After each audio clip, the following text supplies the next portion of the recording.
Hey, Joe Escobedo here, and today I'll be sharing how I went from getting all my meeting requests rejected to now building relationships with successful CEOs and other industry leaders. So let's go ahead and get started.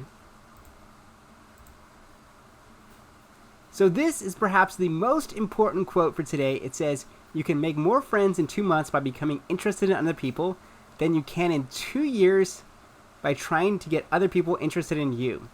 This is from the book How to Win Friends and Influence People by Dale Carnegie, and it is so true. I'll talk about why this is so important in a little bit, but I want everyone to keep this in mind when you're watching the rest of this video. So the first thing you want to do is you want to compliment, don't flatter. So what's the difference between complimenting and flattery? So complimenting is being genuine. It comes from the heart. Flattery is essentially just saying, you know what, you look great, but there's nothing behind it. You can tell it's a self-interest. So we really want to focus on complimenting, not flattering. So what do I mean by that? So here's an example. I saw this great video that this gentleman had done, and I wrote and I posted and I said, this is the most effort I've seen any B2B brand put into their videos in terms of creativity. And I generally meant it. I was extremely impressed by the quality and creativeness of this video.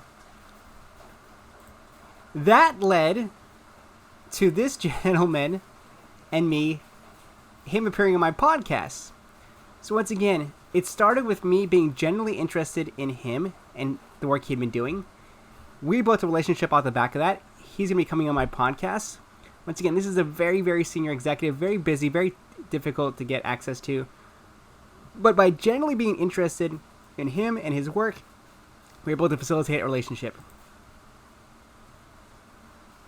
Step 2 is credit, not debit. So what's the difference between credit and debit? So you think about it from a bank account point of view. You want to make sure that you're adding value to the relationship, not withdrawing. And I think it's what a lot of people try to do, whether you're a salesperson or you're trying to pitch to the media. You are trying to withdraw something from a relationship. So you want to make sure that we're depositing or we're crediting that account as much as possible before making an ask. So here's a quick example. Once again, is this debiting or crediting? Am I depositing into the relationship or am I withdrawing? So for me, this is a withdrawal. It's simply, he did no research on me whatsoever. He's just simply trying to sell his or her services. So once again, this is a prime example of withdrawing from a relationship. Now here's another example of one I got when I was writing at Forbes. And he did something very smart. So when you see in the second line, it says, "I'm interested in winning industry awards and getting top tier media coverage." Now you might think that sounds pretty selfish, but actually at the time, my LinkedIn profile said that. So he was essentially copying and pasting, making sure that I knew that he actually read my pieces and my profile. And then at the end, he says, "Look, I'm happy to, if you name any quotes, I'm happy to promote the content.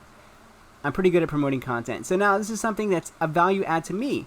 As a journalist, I don't have time to promote my content. So if someone can help me do that, that is a great value add and something very beneficial to me. So this is an example of depositing into a specific account. Next, this is perhaps one of my favorites, is to make them the hero. Make your audience, make whoever you're trying to build a relationship with the hero. Now, a lot of times when we think about it from our point of view, we want to make ourselves the hero. Now, let's go through a quick example and see what that looks like. Alright, so this is an example of what I see all the time on LinkedIn in particular, is these certification or accreditation posts where they're just patting themselves on the back. They're making themselves look great. The thing is, nobody cares about that except for maybe you and your mother. What we care about is ourselves. So how can you make us, or whoever you're trying to build a relationship with, the hero? So my approach has always been to spotlight or highlight different executives. So whether it's been through my interviews with Forbes or my podcasts, if you notice, most of the people I feature are the people themselves. So these are the heroes. I just happen to be a supporting character. So once again, from the visuals to the story to the messaging, it's all about them. It's about making them look great. So that has been my key ingredient to building relationships with some of the most successful executives and entrepreneurs around the world. So, quick recap. You want to make sure that you're complimenting genuinely. Don't flatter, because people can see through that. You want to make sure you're crediting, not debiting into an account.